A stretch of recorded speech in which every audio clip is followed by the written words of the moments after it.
Hi everyone, welcome to my little English workshop and another edition of FNF Friday night. Whatever the F stands for, the last F is more reflection on what's happening this week, and I suppose this week it is feeling the pain. I've got a bad back, so I think we're just going to have a little talky this week. There are a couple of little videos of bits and pieces, but I want to just go through some of the tools I found at the tool haul that I got and just have a little chat about some of them that I've got. And we're going to start off with Vise Grips. Now, I knew these growing up as mole grips, and I'd noticed quite a lot of the guys over in the US and that referring to them as Vise Grips, and didn't really understand why. But having these are Vise Grips. They've got the Vise Grip logo on.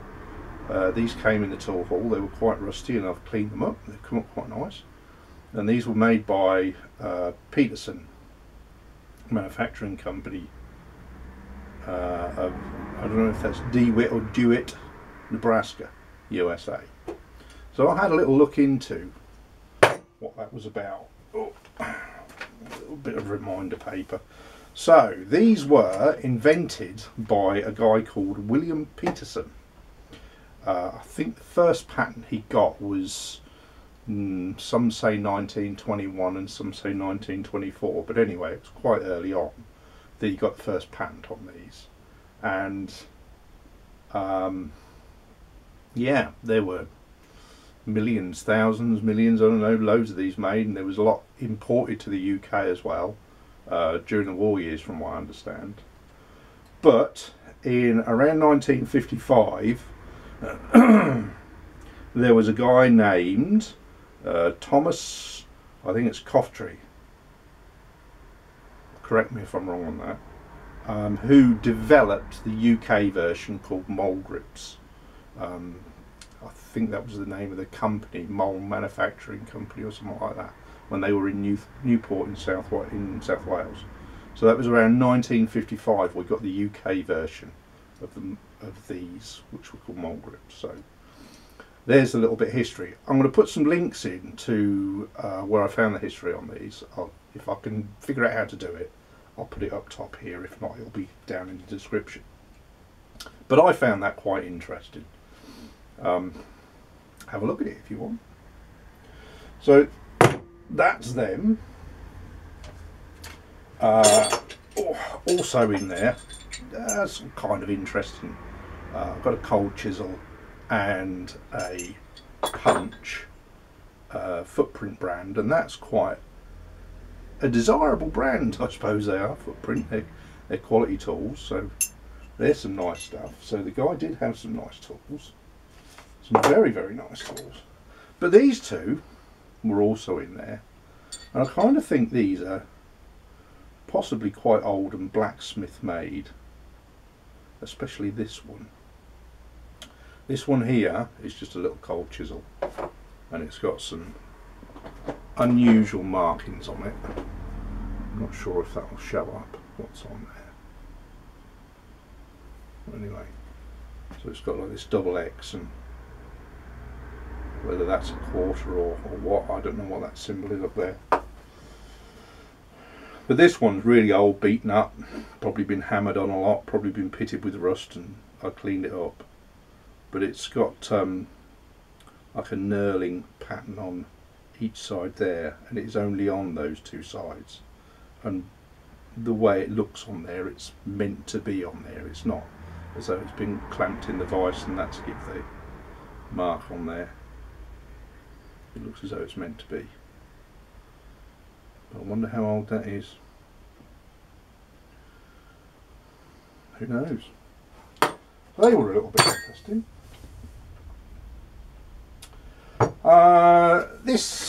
The large tap wrench. I showed that. Now, Jacob, that's it. I think I called you Chris once Jacob, but it's not, it's Jacob, isn't it? Jacob from Machining Basics. He commented on the video last week about he'd got a set of he got a tap wrench just like this one. He'd give a different name for his. But anyway, I said I'd have a look at this, and this is made by the British Tap and Die Company Limited. It's a number 7, and it ranges from 3/8 to 1 inch, made in England. It cleaned up quite nice. I could go a bit further and really polish it to a high shine, but it's a really any need. So that's what I've got on there. I did look up the company. They were manufacturing in London, from what I can tell, or they had premises in London somewhere that made them. That old steel rule I found, that seems to have, I've done sort of, still got a little bit more cleaning up to do on it, but it's coming up quite nice, and that's going to be a very nice usable rule. So I'm going to keep on with that. What else? Aha, the Vise. Let's make sure I've got the names here. So another one, Jacob from Machining Basics commented on, and Keith from Mr. Myford. Jacob said at first it was a Swindon Vise. Then Keith said it wasn't a Swindon, it's a Swinton's. But I've actually cleaned the handle up, and this one is Swindens. So nearly there, guys. Nearly there. Anyway, I had a look up them online, and they're quite nice. I quite like the way they. I think the Vise I've got was painted green, but seeing the ones online are painted grey and yellow. And when I restore that one, it's going to be done the same. So yeah, Swindens pattern Vise. Whether that's the pattern number or just a part number for this, 8238. That's just the handle for locking the tilting mechanism. Right, what else am I going to talk about? Spanners! I cleaned up all them spanners I got. There were loads and loads and loads of them. And some interesting stuff. A lot of British brands, a few German. We've got like King Dick. There was a big old Snail brand spanner in there. Eagle brand, Brit Tool. Yeah, all kinds of British ones. And then I've got this nice Austin one. So maybe that was out of an old Austin car. Maybe that was a toolkit out of there. I thought that's quite nice.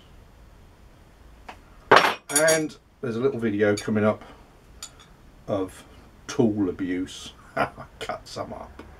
These that's a Garrington Kestrel one, and it wasn't any of a set. It was just, that was an odd spanner, that was orange spanner that was in there. And these are for my lathe. You'll see in the little video of what they're for. That one goes on the tool holder, and this one's for the tailstock. And that's a little Bedford brand, 1/2 inch Whitworth and 5/8 Whitworth. That's spanners. While on that, these little button spanners that I showed you, they turned out quite interesting. Now I put a picture of these on the Hand Tool Rescue. If you don't follow that YouTube channel, he's brilliant. There's a lot of restoration hand tool, very entertaining and some really interesting stuff. But he's got a Facebook group as well that I belong to, and there's loads and loads of guys on there, people, girls from all over the world, very knowledgeable. There's a lot of knowledge on there. A really good place to be for picking up info on hand tools and, well, bits you and I like to mess around with in the workshop. But anyway, I put a picture of these on there, and somebody came up trumps. They are these are for conveyors. So these are the buttons, that's the button spanner, they tighten on there, and from what I can tell by looking at these, let's see if you can see, underneath there are some little spikes. So, did I have my finger in the way? Right, so they will grip in. There's a hole punched in a conveyor when you join the two pieces together. So that grips on, and you just use that to tighten them up. So that's what that was all about. So that was interesting. So, yeah. So agricultural machinery conveyors, that's what that was all about. I'll stick them back. I don't know what I'm going to do with these. I might take them up to the local museum and see if they want them. That's that. Next little one we'll say is this came out. I couldn't make out what the logo was on there. Can't remember which way up it goes now, but another one on the Hand Tool Rescue Facebook group found the answer for me, and it's a Metabo. So when I restore this, I can recreate that artwork on there. So I shall be doing that. The taps and dies, they cleaned up all right. The taps are cleaned up. They're not absolutely spotless, but at least they're not crusted with rust anymore. And it was really only like a flash rust. One of these, which one was it? One was really grubby inside. I think it possibly was, could have been that one, but that cleaned up okay. It's covered in oil at the minute. Perfectly usable. So that all cleaned up nicely.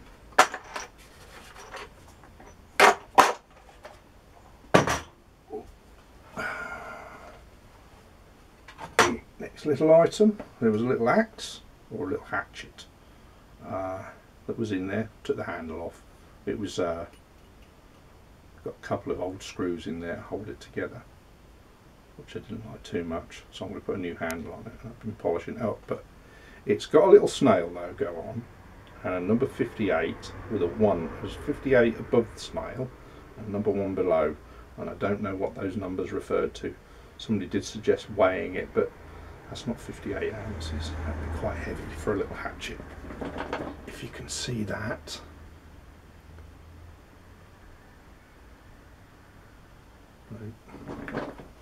Maybe that showed up. So that was that. I've had recently a couple of eBay finds. What do you call these? Lathe carriers, drive dogs. I think there's several names going around for them. They're a bit beat up, but they'll work. They're fine. Screws are fine. I've given them a little bit of a clean up. That one looks homemade. And this is a J.H. Williams and Co. I think they're both about 1 inch actually, size. And that comes in handy for the next little bit I'm going to talk about. Is I've had, let me just get this piece off my lathe. I've had my first viewer request to make something for somebody. It's a James Walker, and apparently he wants a part making for his lathe.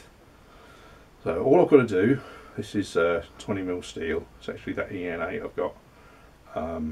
He's offered to supply the steel, but I said I don't really know what my skills or my lathe is like, so I'm quite happy to make him a piece as he wants and see how it goes. If it works out okay, then fine. If not, well, neither of us have really lost out really much, have we? So what he wants is 6-inch piece of this. One end has got a shoulder on it, 15mm diameter by 11mm on the shoulder, and then the other end has got again a 15mm diameter and a 27mm shoulder. So I'm going to turn it between centres, so that'll be a first for me. So that's a little one project coming up when my back feels better. The other little video I've got to show you is I was just messing around with this blowtorch that I found. So I was just seeing how it worked and what the flame was like. Because it isn't that great, I think it's a bit weak. My other blowtorch has got a much fiercer flame to it. But I had to go at some very, very basic forging. I forged a little hook on some thinnish. I don't think it's even, yeah, it's not even 1/4 mil. It's probably something like 3/16 4mm wire. I just forged a little hook using this. So there's a little video of that.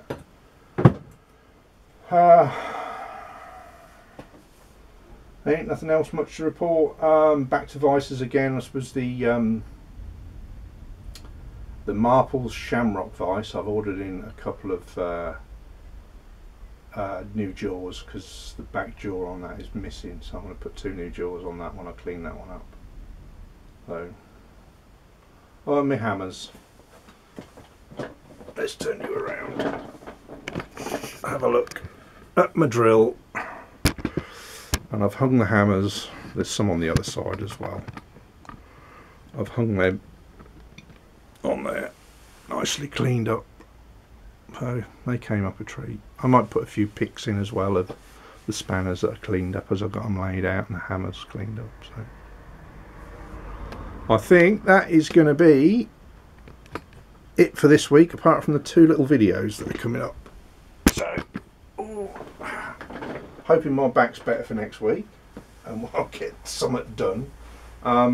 In the meantime, enjoy the last little bit and see you next week. Take care, everybody. Bye for now.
That'll do. This, the bearing pullers. And what I found interesting about these are Pickavant bearing pullers. And when I cleaned them up, I found there was a date stamp and the MOD arrow, or crow's foot some people call it.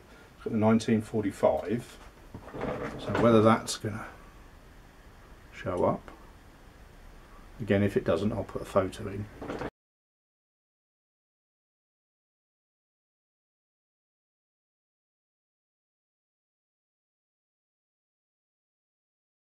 It's got the 1945. So, like I said, the guy who had these was in the RAF in World War II. So this is some of his original toolkit.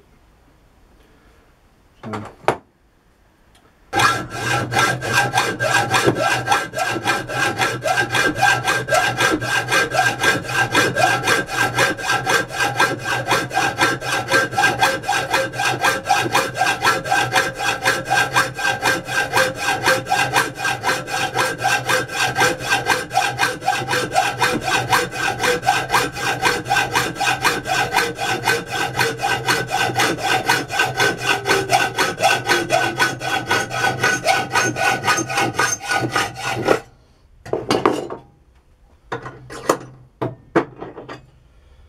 oh.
Right, that's better than using that old gas bottle spanner I had. And I've also got one for the tail stock as well, rather than that other big old long one. So it's 1/2 inch Whitworth on there, and that's 5/8 Whitworth on there. So that'll do for that.